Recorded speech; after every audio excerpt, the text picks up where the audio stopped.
अस्सलाम वालेकुम। زه یم ډاکټر انعام الله خان. پی پی آر کوم ته چې ګوټ پلیګ وي اور ته ویلی شي کنټیجس اکتیما ورته ویلی شي. نن به د هغې حوالې سره خبرې کوو. ګوټ پلیګ څه شی دی؟ دا به موږ پیژنو څنګه چې دا ګوټ پلیګ دی یا پی پی آر دی او دا څومره خطرناک دی. دا په کومو څاروو کې ډېر زیات کیږي او څونه د دې نه د شرع اموات چې دا کم مارټیلیټي چې ده دا څونه ده او ماربیډیټي څونه ده او د دې علاج د کم حده پورې ممکن دی او مفید دی. موږ سره اوسئ، ویډیو به تر اخره پورې ګورئ او چینل به ضرور لایک کوئ او سبسکرایب کوئ. پی پی آر عموما په دې سمال انیمل کې کیږي کم چې ګډې بیزي دي او په دې کې د مارټیلیټي ریټ یعنی شرع اموات چې دا ډېره زیاته ده، د 70 نه واله د 80% پورې شرع اموات ده او دا ډېره زیاته مهلک بیماری ده او د یو بل نه لږي کنټیجیس ده او اثرات یې څونه دي نو دا تاسو وینئ. دا یو بیزه ده مخامخ. د دې ویډیو مقصد هم دا دی چېرې تاسو کې کم د سمال رومیننټ پالونکي چې دي دوی ته دا وښایم چېرې پی پی آر څه شیز دی او مطلب دا څومره خطرناک دی او د دې بر وخت علاج ډېر زیات ضروري دی. ګوره دا بیماری چې ده عموما دا د ټرانسپورټیشن نه کیږي یا چې نمونه سټرس راشي که سیزنل چینج وي.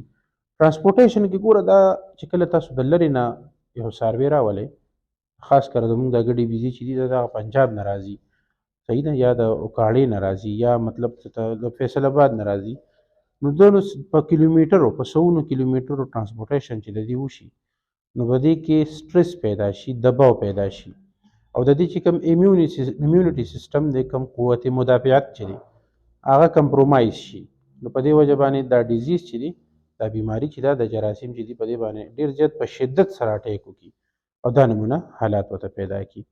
په دې خوله باندې ننکۍ روخیږي، د څاروي بالکل د خوراک نه پرې باسي او ګوره کله نه کله پکې دونه سیویریټي وشي چې د دې په دې کوم دا زخم چې جوړ شوی د خولې په دې کې دا نمونه میګټس وشي، چینجي وشي. ما ته خو ښودل پکار نه دي چې داسې ویډیو وښیم، خو ستاسو د ضرورت لپاره ښیم ځکه چې دا خامخا کې وګورئ دومره غټ غټ میګټس دي نو چې داسې میګټس او دا په ډېر غټ ټایم هم نه اخلي، دا په ورځو کې په یو ورځ دوه ورځو درې ورځو کې دا کیږي. بیا بل دی سیزنل چینج. سیزنل چینج دا دی یعنی موسم چې بدلیږي که نه، نو شدت سره چې کله موسم بدلیږي اچانک ګرمي شي یا اچانک یخني شي، لکه اوس یخني شروع کېږي نو एकदम موسم بدلیږي، هیومیډیټي چینج کیږي په موسم کې. د دې سره دا بیزې یعنی دا ګډې بیزې چې دي دا ورسره عادتې نه وي، دوی هغې یکدم د سیزن یعنی د موسم د بدلېدو مقابله ونه کړي شي او د دوی چې کوم قوت مدافعت دی هغه کمپرومایز شي، بیا به ووایم او دغه شانتي دا بیماری په دې باندې اټیک وکړي.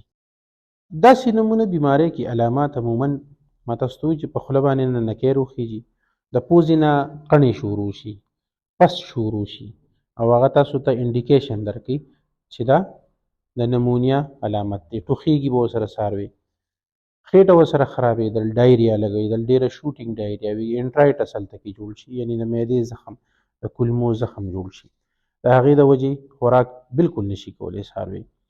ګوره په دې داسې نمونه علامات چې شي نو فوراً دې ته علاج ضروري دی او بعضې وخت کې چې کوم پریګننټ بیزې دي ګډې دي هغوی ابارشن هم کېږي د هغوی داسې نمونه بیماری پی پی آر د وجې.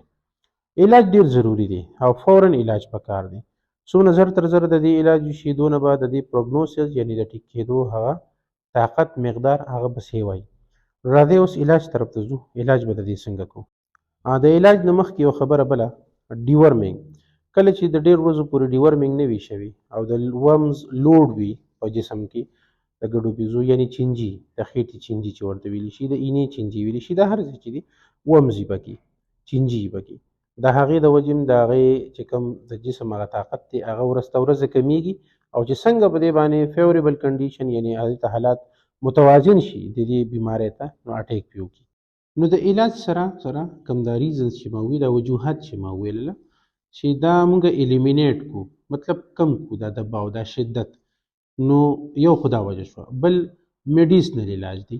نو ګوره لیو فلوکساسین چې کوم ګروپ دی ډېر زیات بهترین ریزلټ ورکوي، یا ټایجنټ کوم دی ټایلوسین اینډ جنډامایسین بی ډي کې سحر ماښام 500 mg ډوز سره به ورکوو، که انجکشن فارم کې که کیپسول فارم کې. دا به موږ دې ته کم سے کم د 3 نه واله د 15 ورځو پورې ورکوو. ډیورمنګ ضرورت دی د دې، شدید ضرورت دی ورته. ډیورمنګ به په هر حال کې کوو. او دغه شانتې پریډنیسیلون که بلار به نه وي ګډویزه، نو پریډنیسیلان سټیراید به ورته خامخا کوو چې د دې د ایمیون سیسټم لږ بوسټ اپ شي.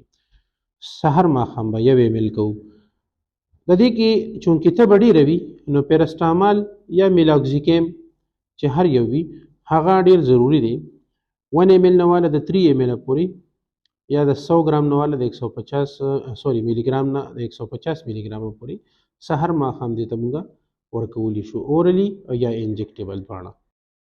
د بچاو هلې ویکسینیشن دی. په وخت باندې د خپلو ګډو بیزو ویکسینیشن کول ډېر ضروري دي.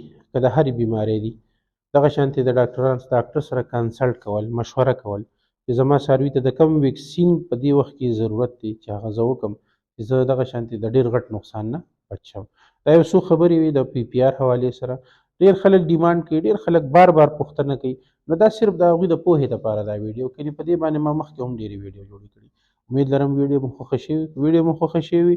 دغه شان زموږ د حوصلې لپاره کمنټس کوئ، لایک کوئ او زموږ چینل مخکې شیر کوئ او فالو کوئ. السلام علیکم.